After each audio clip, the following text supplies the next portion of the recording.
Matapos itong biyaheng ito sa New York, nabaliktad na ang paninindigan ng ating presidente pagdating sa labas na pambansa.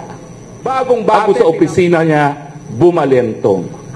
Ngayon po may lumabas sa internet. Ngayon lamang at hinihingan ako ng reaksyon na pag nanakaw na yaman ng mga Marcos sa Amerika na kontrolado ngayon ng Amerika ay hindi bababa sa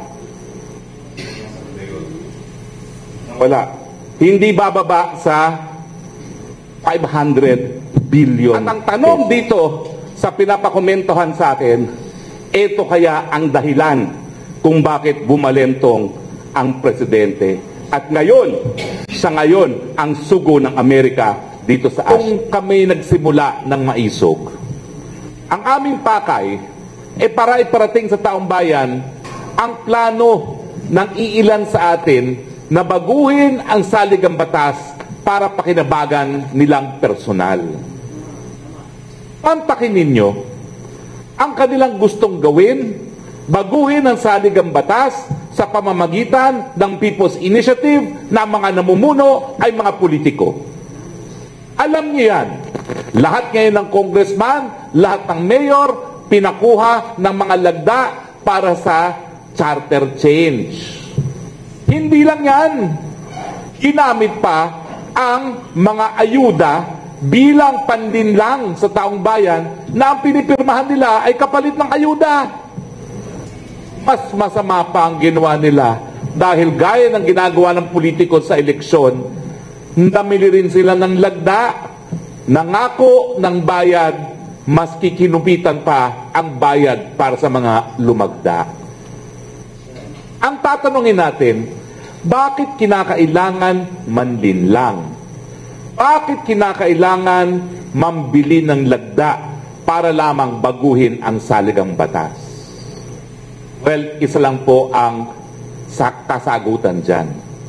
Dahil ang sambayanang Pilipino hindi papayag sa mga pagbabago na nais nilang gawin sa saligang batas. Unang-una, kasama ko po si Inday Sara nung kami tumayo sa iisang entablado ni PBBM. Hindi ko po yan kinakaila. Ang sabi kasi ni Inday Sara, panahon na para magkaisa.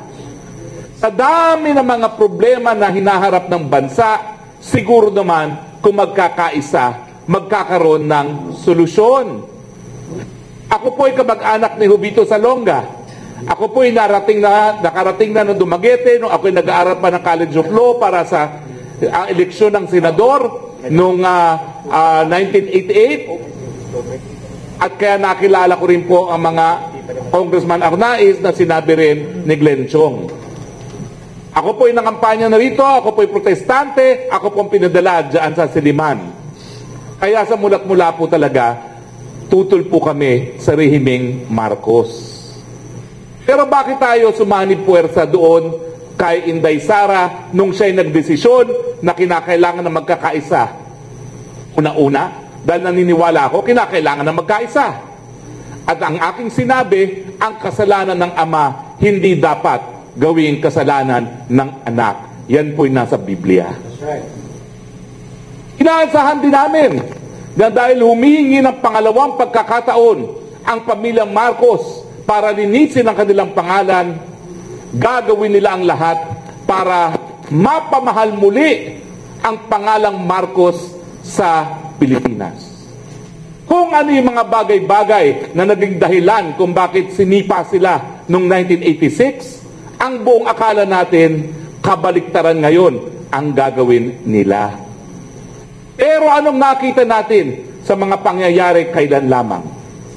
Unang-una, bagong-bago pa lang sa pwesto, ang sabi ni PBBM, pagpapatuloy ko ang independenteng panlabas na relasyon na sinimulan na ni Presidente Duterte na lahat ng bansa kaibigan walang kaaway.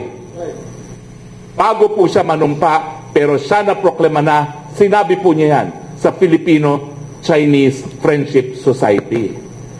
Pero ilang buwan lamang, nagpunta ng Amerika papunta ng United Nations, abay na iba ng tono. Umalik ang dating script na sunod-sunuran sa mga Amerikano.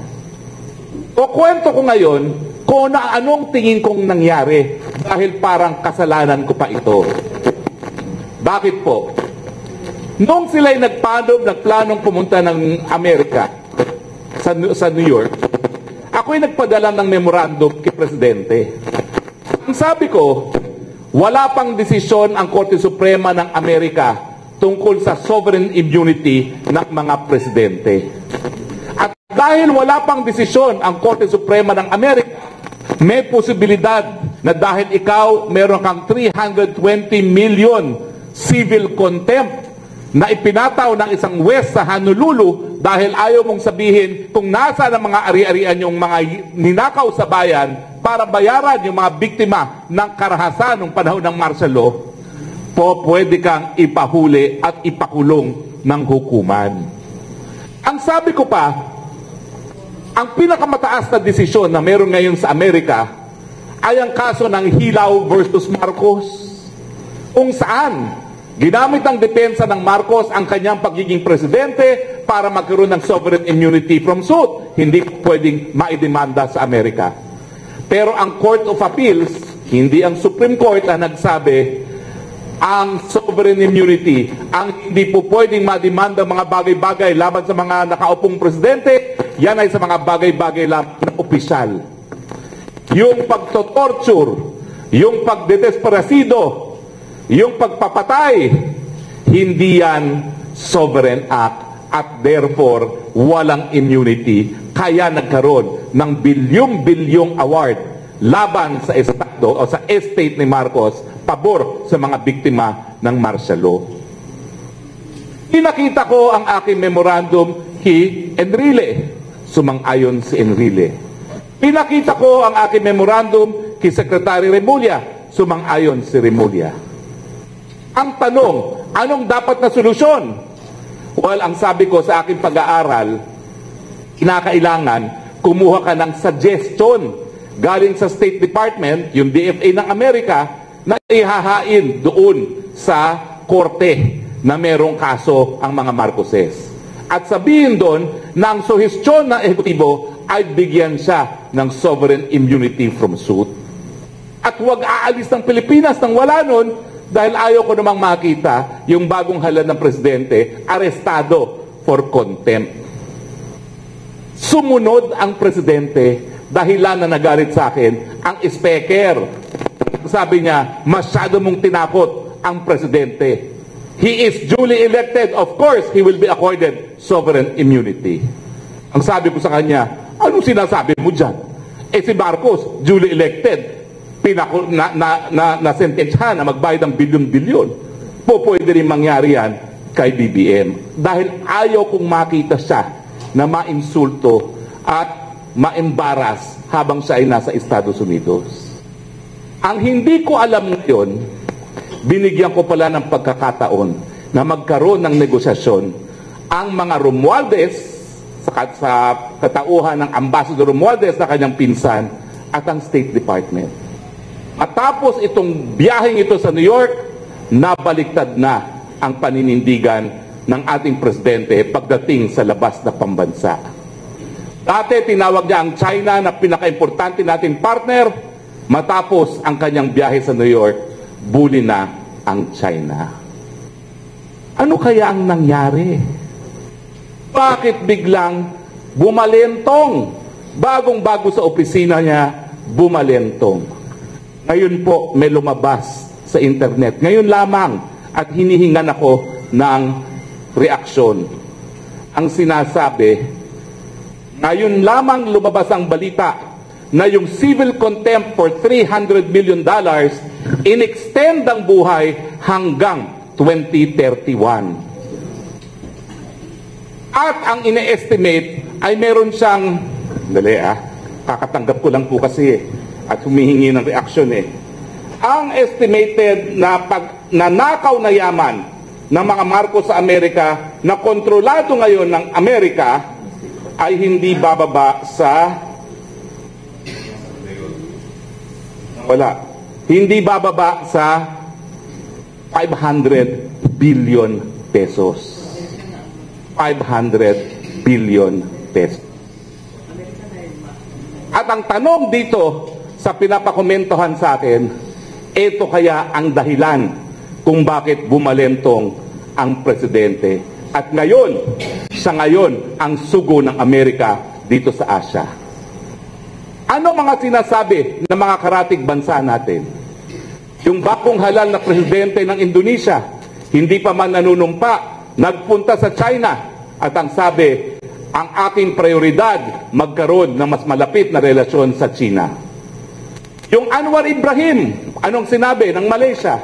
Wala akong pakialam sa sinasabi ng Estados Unidos. Basta kaming mga Malaysian, itataguyod namin ang samahan namin sa China. At ang Prime Minister ng Singapore, anong sinabi? Hindi ko maintindihan bakit ang mga Pilipino pumapayag na magkagera dito sa ating rehon, ang gera doon sa teritoryo nila gagawin sa Pilipinas dahil pinahiram natin ang ating mga base militar. Ito kaya talaga ang dahilan? Wala na po akong ibang maisip na dahilan kasi biglang-bigla ang pagbabalentong.